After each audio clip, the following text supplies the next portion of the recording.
አይረጋጋምሽ አባቴ ይሄ ነፍስ ነው እሺ ሜዲካል ነገር ላይ ተረጋጊ ብሎ ነገር የለም ደፋር አምጣ ብሬ ነው ፖሊስ ታልጠራ አምጣ ናስ ያባ ምን ይፈትልኝ መድኃኒት ኤክስፓየር ያደረገ መድኃኒት ትሸጥልኛለህ ደደብነህ ያማሃል ተረጋጊ ለምን ተረጋጋው እናቴ ነፍስ እኮ ነው የሚጠፋው ኤክስፓየር ያደረገ መድኃኒት ትሸጣለህ ለታመመ ሰው በሽተኛ ብሬ መልስ ብሬ አምጣ ሆኖ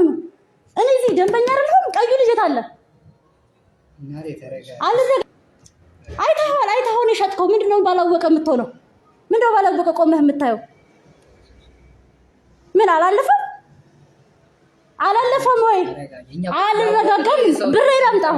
ይኸውልህ ወሬ አይደለም የፈለኩት እሺ ለካንተ ጋር አንድ ሁለት ልመላለስ አይደለም የመጣሁት ብሬ ልወስድ ነው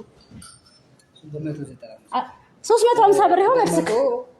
50 ብር 350 ብር 215 ብር ይሄው መልስክ 100 ምናምን ብሩን አምጥቻለሁ ደደቦች ናችሁ ሁለተኛ መጣ ሌቦች እፖስቷለሁ ደግሞ